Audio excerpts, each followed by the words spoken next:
Hi everyone, I'm pleased to be here at CONSOLFOOD 2023 where I'm going to present our work entitled Where Should We Bake Bread? I'm Benjamin Pillot from the French Research Institute for Sustainable Development, IRD, from France, and my co-authors are Guillaume Gimbretière from the National Committee for Scientific Research, CNRS, from France, Christophe Révillon from IRD2, Cory Matiac from the Jena University in Germany, and Romain Autier from Montpellier University. First, regarding the bakery sector, very recently electricity and energy prices have risen very significantly in France as well as in Europe because of several parameters and crises such as the war in Ukraine. And in the aftermath of these rises, there were strike and protests from artisan bakers throughout the French territory in January 2023.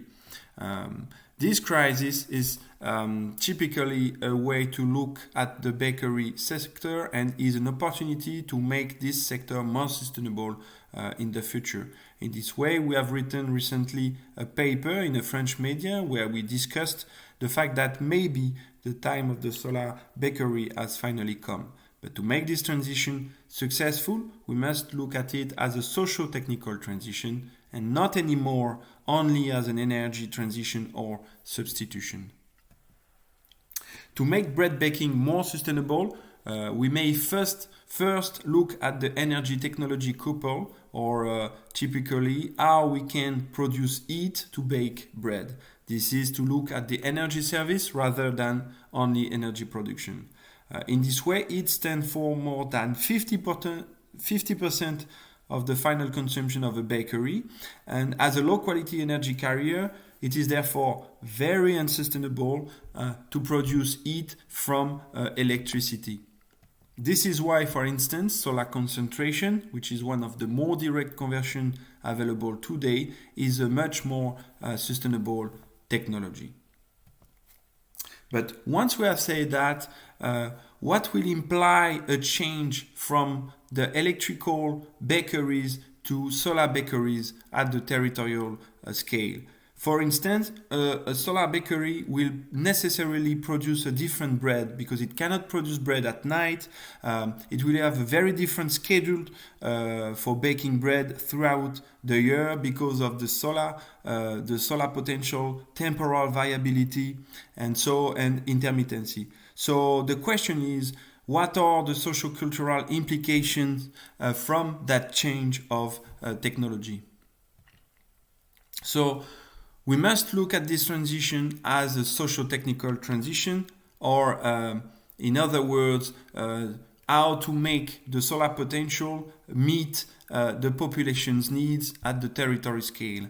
This socio-technical transition will necessarily depend on adapting the baker's activity and bread production, which is articulated around two main axes, that is the available solar potential at the territorial scale, what we can more or less call the gross solar income, and the temporal viability of this solar potential, that is the intermittency.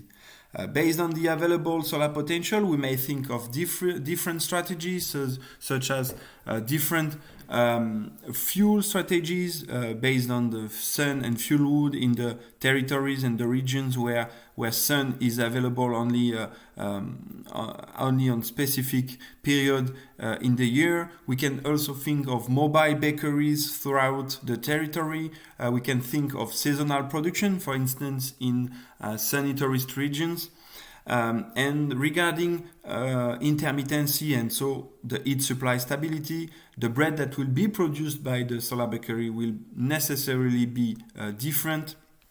And so we may think of a long-term conservation bread where bread will be used as a storage of the energy along the week.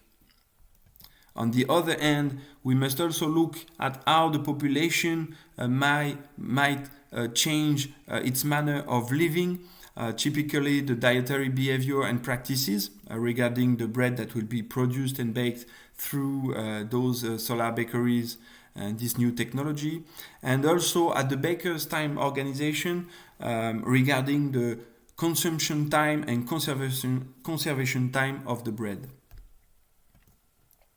So this is typically what we can call a multiscalar sustainable transition. That is, we try to implement a small-scale system we know for sure is sustainable into a territory, but the socio-technical transition related to that system will not be necessarily sustainable. To make it sustainable, we must look at the socio-technical aspect that will drive this transition. So first, at local scale, to get the solar bread potential, we first developed a workflow that allows for estimating the solar bread potential, basically the productivity, that is the quantity of bread per day, from the solar potential, that is the direct normal irradiance, through a set of steps and filters based on the technology and the baker's work organization. Also, on the left, you can see a downward arrow that represent the necessary evolution of needs of the population from its manner of living, in the present case the bread consumption, to the energy required to bake bread, to the cooking technology required to mobilize this energy. Then, to upscale this aspect to the regional bakery sector, we must have a territory-wide vision of the potential of the solar-powered bakery sector. That is, how to make the solar bread production at the territorial scale actually match the bread consumption at the same scale, at the territory scale. To do that, we developed several different indicators, such as an accessibility indicator that is basically the probability of access for the population to solar bread, a viability indicator that aggregates the accessibility and the level of production of a potential solar bakery, and finally an economic intensity indicator that shows that represents the ability for a baker to sell its baked bread.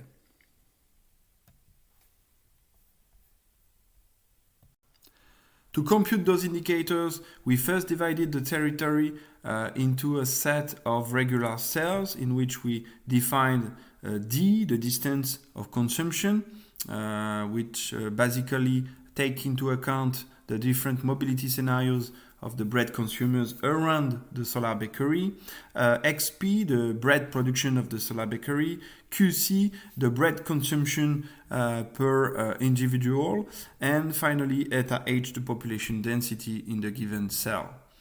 We then computed the probability of consumption, which is the probability that the bread consumption per capita would be higher than the production divided by the number of bread consumers, the economic intensity, which is defined as the product between the production, the rate of return, and the probability of consumption, the solar bread accessibility, which is defined as the probability of the distance of consumption for a nominal bread production to be lower than an optimal accessibility distance value. And finally, the solar bread viability, which is defined as the product between the accessibility and the probability that the production of the solar bakery in the given cell is higher than a nominal optimal value. We applied our framework to the case of Réunion Island. Réunion is a French overseas territory located in the southwest of the Indian Ocean and has a tropical climate and is a densely populated island with near 900,000 inhabitants. The more densely populated areas are in the southern and the western part of the island. So on the left we can see the island location and the topography as well as the population density.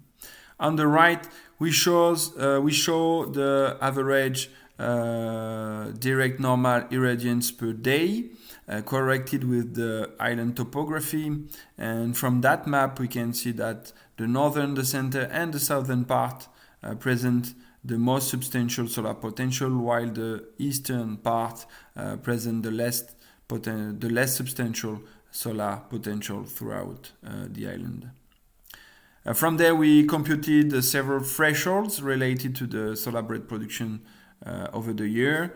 On the upper left, you can see the maximum number of bakeable days. A bakeable day is defined as a day where the solar baker can at least bake one batch of bread. On the upper right, you can see the average solar bread shortage. The shortage is defined as the number of consecutive and bakeable days.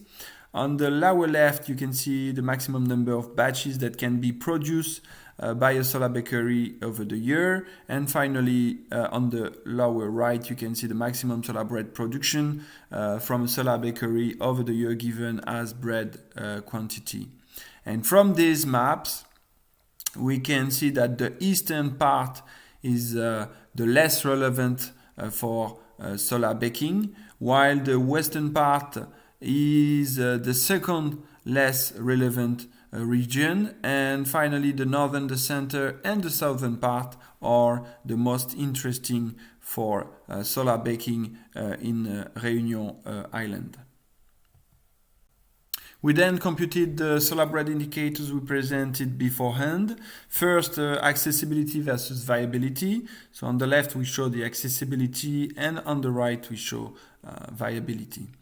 Accessibility is strongly correlated to population density. This is especially the case for the Port region, the Saint-Denis region, the Saint-Benoît region, and the Saint-Pierre region in the south of the island. Viability aggregates both accessibility and level of production. So for instance, in the Port region and Saint-Denis region, where solar bread would be very accessible to the population, viability remains very low because the solar potential is not substantial enough.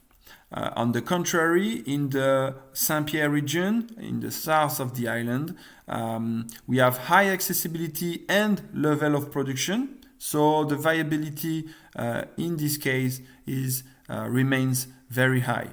In the midterm, we can see that the Saint-Benoît region has strong accessibility and correct viability throughout in comparison with the other region in the island. Also, we can see that where there are no population, obviously accessibility and viability are equal to 0. We also computed the economic intensity for various distances of consumption, corresponding to as much mobility scenarios for bread consumers around the solar bakeries. It produces some kind of dynamic mapping where we can get information about the threshold effects between different mobility scenarios. So for instance, on the left, we show the economic intensity for a radius circle of 200 meters around the solar bakery, and we consider that all bread consumers are located within that circle. And on the right, you can see the same economic intensity, but for a radius distance of 500 meters. And we consider that all bread consumers are located in that circle around the solar bakery. So in the case of a low distance of consumption, obviously the economic intensity is also very low and strongly correlated to population density. And in the case of higher distance of consumption, so the economic intensity also increases up to a value between 100 and 150 kilo euros for Réunion Island. And obviously we can see that here that below a certain distance of consumption, and so for specific type of mobility, solar baking turn to be unviable, and over a specific threshold we can see that the solar baking turn to be viable in Réunion Island. Obviously for a distance of 500 meters, It is therefore some kind of soft mobility scenario that can be associated to solar baking. So bread consumers, for instance, can use their bike to go to the bakery and eventually buy bread. Finally, we computed those indicators for two different strategies related to how we actually bake bread. So for instance, on the left, we consider the maximum production strategy, which is very similar to the strategy actually followed by classical bakeries in our territories. That is to produce bread on every bakeable day throughout the year. And on the right, we consider the weekly strategy, which is to produce bread only 2 days a week on the best bakeable days. And this is actually the strategy that is followed by Neoloco, a solar baker located in Normandy, France. And globally, the two strategies show the same suitable areas. Regarding the best suitable areas in the maximum production strategy, it shows a decline of 30% in the weekly strategy from between 100 and 150 kilo euros to 65 and to between 65 and 80 kilo euros in the weekly strategy. Most interesting is that the intermediate suitable areas in the northeast of the island for the Saint-Benoît region is now the best suitable area, is among the best suitable areas in the weekly strategy on the right. To conclude, in this work we have shown how important it is to take into account the socio-technical dimension of energy transition, that is to get a holistic view of the energy transition that is focusing on the energy technology society nexus. And by focusing on that nexus, we have shown how the direct solar baking technology substantially impacts the organization of the whole bakery sector, mainly because solar bakery will not and cannot and will not deliver the same service as classical bakeries. For instance, we have shown how the bread that can be produced through the solar bakeries will necessarily be different from the bread we know today in the classical electrical bakeries. And also because finally the solar bakery does not deliver energy, but rather delivers baking time. And by interfacing this baking time with the social time of the population, we finally reach the necessary changes of the consumer's behavior that should meet the solar baker's activity. And this interface can, for instance, rely on long-term conservation bread, which is a new type of bread that should be produced through solar bakeries, where bread is can be seen as the new storage of energy. But it can also rely on new production strategies, that is weekly strategy where the baker actually bakes bread only once or twice a week against the daily production we know today in the classical bakeries. So overall, what we want, the message behind this presentation is that actual sustainable energy transition cannot only rely on energy substitution and substitution of energy systems, but must go beyond this sole replacement. And so we must have a holistic view of the problem and the related challenges to make this transition actually successful and sustainable. I thank you very much for your attention, and I will be very glad to answer to any question from the audience.